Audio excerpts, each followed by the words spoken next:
It wasn't just the blizzard that stalked us that night. Something far worse was out there, watching and waiting. 3 true Skinwalker snowstorm horror stories. The ending of the last story is shocking. The snowstorm came faster than the weather report had warned. One minute, the 4 of us were laughing and racing our snowmobiles across the open valley, and the next, the horizon was swallowed by thick white sheets of snow.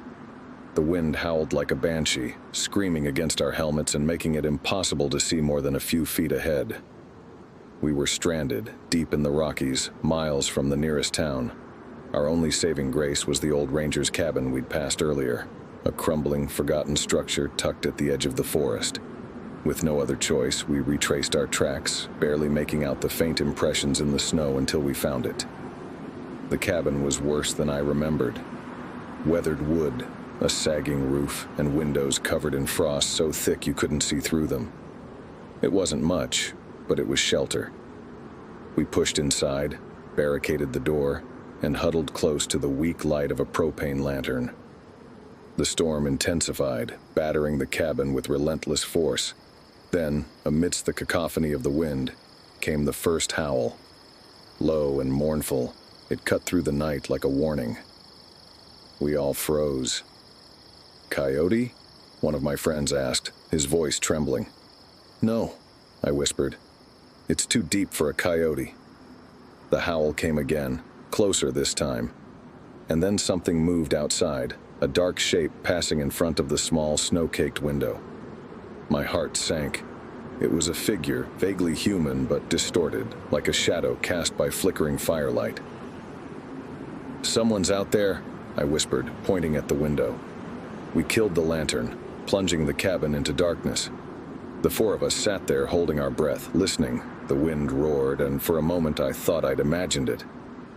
But then came a new sound. Footsteps crunching in the snow, circling the cabin slowly, deliberately. The steps paused, and a soft knock echoed on the door. "Let me in," a voice called. It sounded familiar, like one of my friends, but they were all sitting right beside me. Panic surged through me. Whatever was outside, it wasn't human. We didn't answer. The knock turned to pounding, then scraping, as if claws were raking across the wood. My friends whispered frantic plans. One wanted to run for the snowmobiles, another suggested we stay put. But I couldn't move.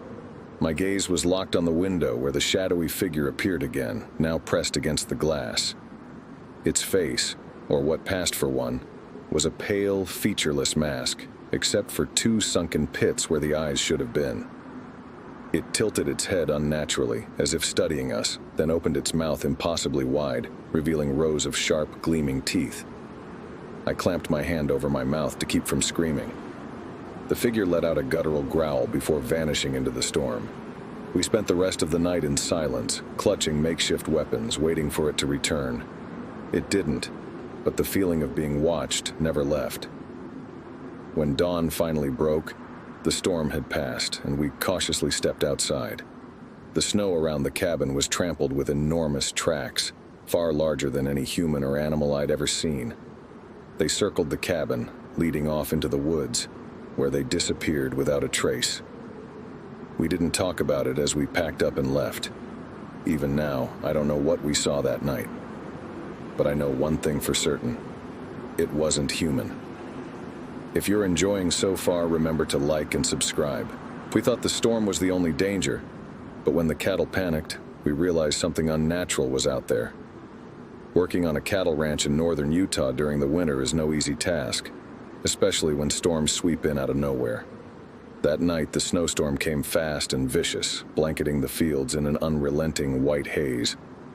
The boss had asked me to check on the herd, and though I was reluctant, I knew it had to be done. The cattle were the lifeblood of the ranch, and losing even a few in a storm like this could spell disaster. Bundled up, I hopped on the snowmobile and headed out. The cold was biting, the kind that seeps into your bones no matter how many layers you wear. The headlights of the snowmobile barely pierced through the swirling snow, and the world beyond the ranch felt eerily quiet, save for the howling wind. When I reached the field, I spotted the herd, a mass of dark shapes huddled together for warmth. But something was wrong. The cattle were restless, their heads jerking up as if they sensed a predator. Their deep, bellowing cries were filled with fear. I slowed the snowmobile and scanned the area, my gut twisting with unease. At first, I thought it was just my imagination. A dark figure stood at the edge of the field, barely visible against the backdrop of snow-covered trees. It was tall, too tall to be a person, and its shape was wrong.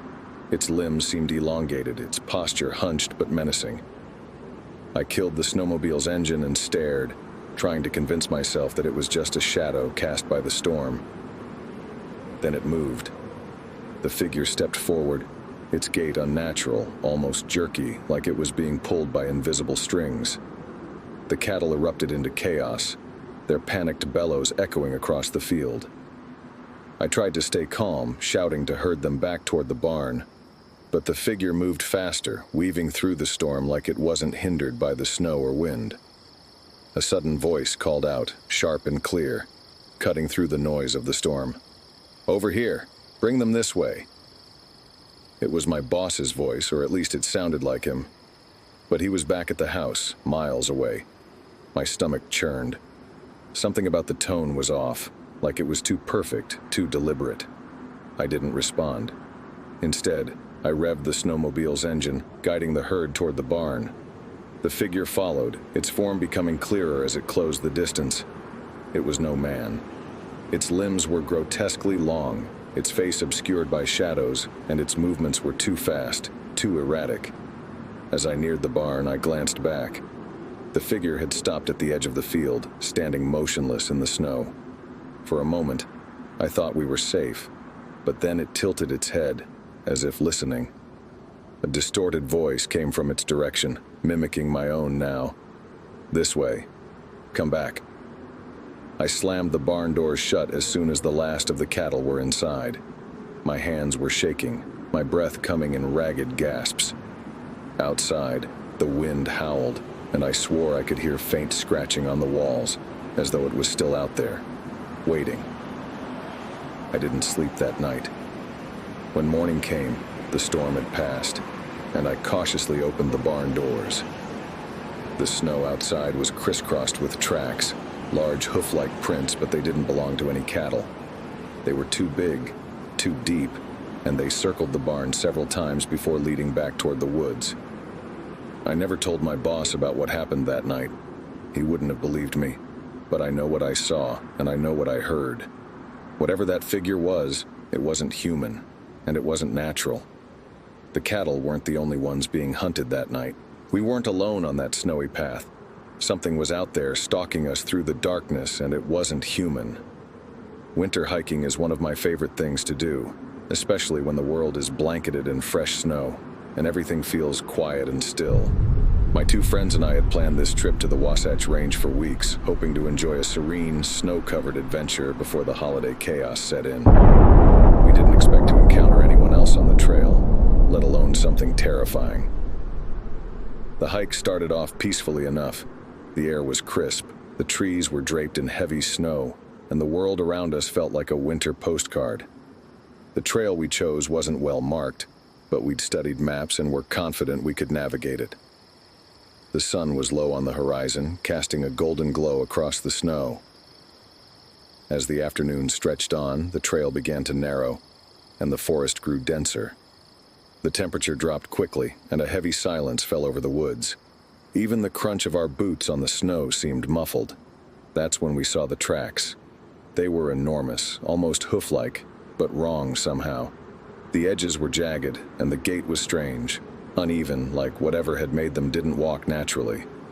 We joked nervously about it being a moose or elk, but deep down, I felt uneasy. "Maybe we should head back," one of my friends suggested, but the other waved it off. "We're fine. We'll turn around soon." We pressed on, but the atmosphere grew heavier with each step. The sun was nearly gone, and the long shadows of the trees made it difficult to see. That's when we heard it. A low, guttural growl that seemed to come from everywhere and nowhere at once. We froze, our breaths clouding the air in front of us. My heart was pounding in my ears. The growl came again, louder this time and closer. It wasn't like any animal I'd ever heard. It was deeper, more menacing, almost intelligent. "Let's go back," I whispered, my voice trembling. We turned around, but as we retraced our steps, the tracks we'd seen earlier were gone. In their place were new ones, long, deep claw marks that cut into the snow. My stomach churned as I realized they were following our path. The growl came again, followed by a rustling in the trees. Shadows shifted around us, but when I turned to look, there was nothing there. My friend pulled out a flashlight and scanned the woods. The beam caught something, a pair of glowing amber eyes peering at us from behind a tree. We didn't wait. We ran.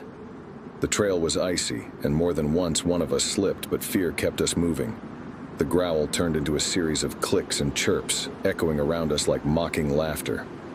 As we neared the trailhead, I glanced back and saw it. A towering skeletal figure with long, spindly limbs and antlers that looked twisted and broken. Its body was covered in patchy fur, and its face was a nightmare. A twisted mockery of a human face with hollow eyes and jagged teeth. It moved with unnatural speed, its limbs bending at impossible angles as it closed the distance between us. The parking lot came into view, and we sprinted for the car, throwing ourselves inside and locking the doors. My hands fumbled as I started the engine, but when I looked back at the trail, the creature was gone. We didn't speak on the drive back, each of us lost in our own thoughts. When we finally reached town, I couldn't shake the feeling that we'd been followed. That night, as I lay in bed, I swore I heard the same clicking sound outside my window. I never went back to that trail, and I never will. Whatever we encountered that night wasn't a creature of this world. It was something ancient, something that didn't belong, and it let us go only because it wanted to. Thanks for watching. Remember to like and subscribe for more videos.